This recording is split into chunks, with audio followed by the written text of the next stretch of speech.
Hello भाइयों एवं बहनों, आज हम लोग बात करने वाले हैं गायत्री मंत्र से विद्यार्थी तथा आम लोगों का दैनिक जीवन में परिवर्तन। देखिए, गायत्री मंत्र से अभी बहुत ही फ़ायदा हो रहा है और जो लोग इसको जप रहा है, जो इसको मेडिटेशन के रूप में, ध्यान के रूप में इसको ले रहा है, वह बहुत ही अच्छे तरीके से अपने जीवन को अपने कल्याण कर रहा है। तो आज हम लोग गायत्री मंत्र के बारे में ही जानेंगे। देखिए, विद्यार्थी जीवन में, आम लोगों के जीवन में गायत्री मंत्र बहुत ही इम्पोर्टेंट रखता है। तो अभी देखते हैं कि यह गायत्री मंत्र है क्या। जैसे कि आप लोग सुने होंगे, ओम भूर्भुवः स्वः तत्सवितुर्वरेण्यं भर्गो देवस्य धीमहि धियो यो नः प्रचोदयात्। इस मंत्र जो है ऋग्वेद से उल्लिखित है। यह प्राचीन, बहुत ही प्राचीन वेद है ना। प्राचीन वेदों में से, ऋग्वेद में से लिया गया है यह मंत्र को। यह बहुत ही पावरफुल मंत्र है। यह जो है सबसे ज़्यादा जो काम करता है, यह नेगेटिवनेस, उच्च अलग तरह के कुविचार से यह बचाता है। तो गायत्री मंत्र जो है यह हिंदू धर्म का सबसे पवित्र और शक्तिशाली मंत्र में से एक है।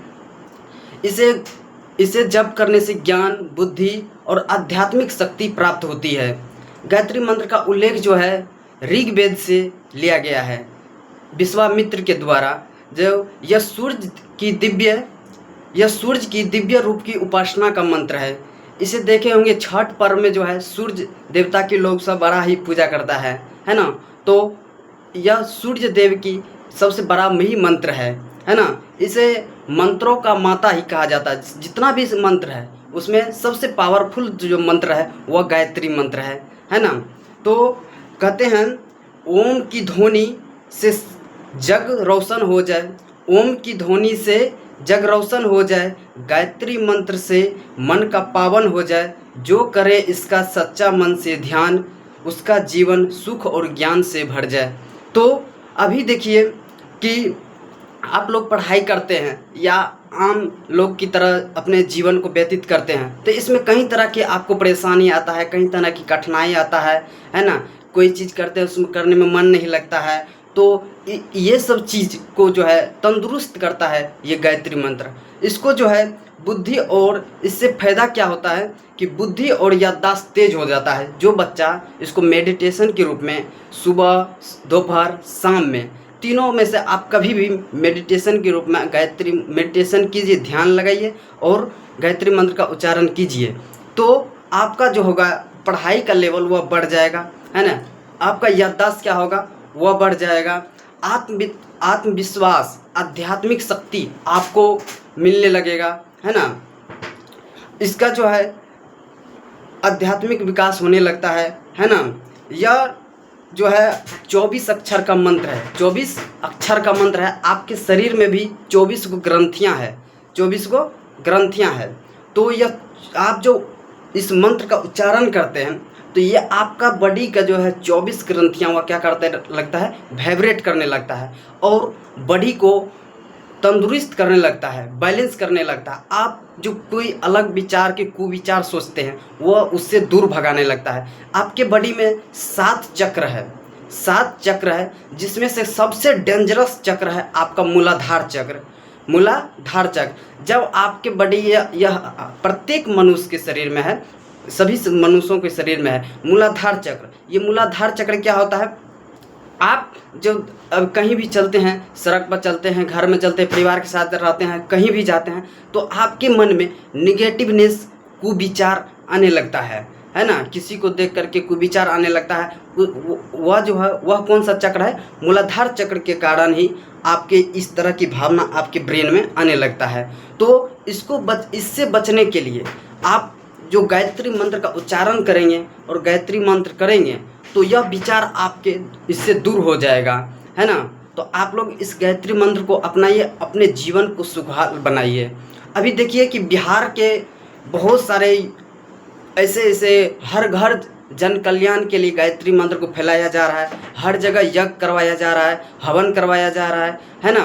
अभी PYP, प्रांतीय युवा प्रकोष्ठ पटना में जो है उसके थ्रू जो है, और PYP बिहार यानी प्रांतीय युवा प्रकोष्ठ बिहार, अभी पटना में भी, सुपौल में भी, मतलब बिहार के हर जिलों में गायत्री शक्तिपीठ की स्थापना की गई है और हर एक जगह पर संडे सेमिनार होते जा रहा है कि इससे लोगों को जुड़ना और अपने जीवन को सफल बनाना, यही उसका एक मार्गदर्शक है। तो आप लोग भी इस चीज़ को समझिए। आपके जीवन में देखिए, पढ़ाई करते हैं या कोई काम करते हैं तो कहते हैं काम करने में मन नहीं लग रहा है, ये करने में मन नहीं लग, वो करने में मन नहीं लग रहा, तो आपको किस चीज़ में मन लग रहा है? आपको जो चीज़ में मन लगता है आप उस चीज़ को करना चाहते हैं, उसके बाद 10 मिनट करते हैं, उसके बाद फिर छोड़ देते हैं, तो आपका इंटरेस्ट क्या होता है, ख़त्म हो जाता है। तो यही इंटरेस्ट को जगाने के लिए यह सबसे पावरफुल मंत्र इसको माना गया है। इस मंत्र का उपासना जो है प्राचीन काल से ही है, प्राचीन काल से ही कहीं लोग इसको, कहीं ऋषि मुनि जो है इसको जप किया है। अभी आप लोग स्वामी विवेकानंद जी का नाम जाने होंगे, APJ अब्दुल कलाम आज़ाद के बारे में जाने होंगे। अभी फिलहाल में आपके ऐश्वर्या राय जिसका पति है विराट कोहली, उसकी जीवन में कितना परेशानी, कितना डिप्रेशन में, कितना सुसाइडेशन में था, लेकिन जब परमानंद बाबा से जुड़ करके परमानंद बाबा जी उसको बताया गायत्री मंत्र को ही उपासना करने के लिए और किया, तो अभी उसका जीवन क्या है, खुशहाल में बीत रहा है, अच्छे से अपने आप को व्यतीत कर रहा है। तो स्वामी विवेकानंद जी का बात करो तो देखिए, उसकी जीवन में हर पल कठिनाई से गुजरा वो, और अंतिम में जो है उसका एक ही सपना था कि इस इंडिया को, इस हिंदुस्तान को एक नए उजागर, नए प्रकाशमान करने का।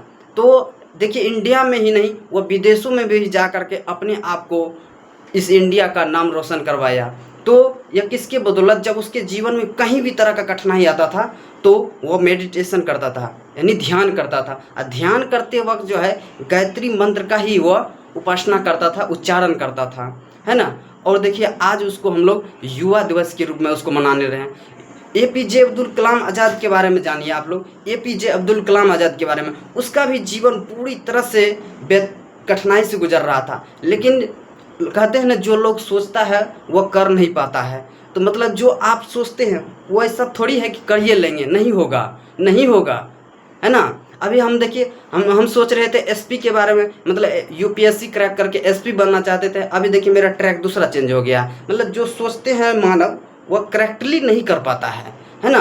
तो अभी देखिए, APJ अब्दुल कलाम आज़ाद पायलट बनना चाहता था, लेकिन वो पायलट नहीं बन पाया। नहीं बनने के बाद जो है अपने आप को ख़त्म करना चाहा, लेकिन जब वो गुरु से मिला, गुरु के संबंध में रहा और गुरु की बातों को माना, तो पायलट से कहीं गुना बड़ा व्यक्ति बन गया।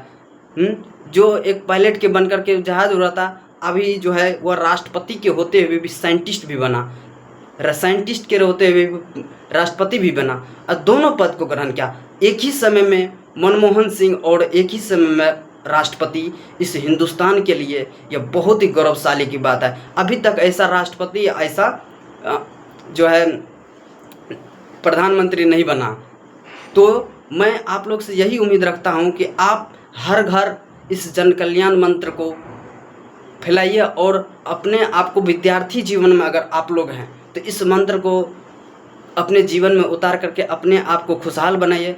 जो आमतौर पर अभी चल रहा है इस तरह का वातावरण, है ना, आप लोग को कहीं से कोई चीज़ का हवा लग जाता है, किसी तरह भटक जाते हैं, कहते हैं इधर चल देते हैं उधर, है ना, कोई काम देते हैं करने के लिए नहीं कर पाते हैं। तो इस सब चीज़ को आपको त्यागना पड़ेगा और अपने आप को दिखाना पड़ेगा। जो लोग आपको ठुकराया था वो लोग को दिखाना पड़ेगा कि मैं भी कुछ कर सकता हूँ।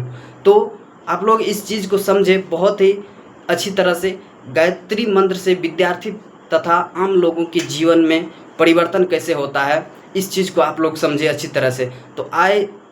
तो मैं विद्यार्थी के साथ साथ एक टीचिंग लाइन भी वर्क करता हूँ, और बहुत सारे स्टूडेंट को, बहुत सारे लोगों को जो है एक तरह से मार्गदर्शन भी देता हूं कि इस तरह से करेंगे तो आप यहां तक जाएंगे। तो आई हो कि आप लोग बहुत अच्छे तरह से इस चीज़ को समझे होंगे। विद्यार्थी जीवन में इस मंत्र को अपनाइए और अपने जीवन को खुशहाल बनाइए। फिर मिलते हैं नेक्स्ट वीडियो में।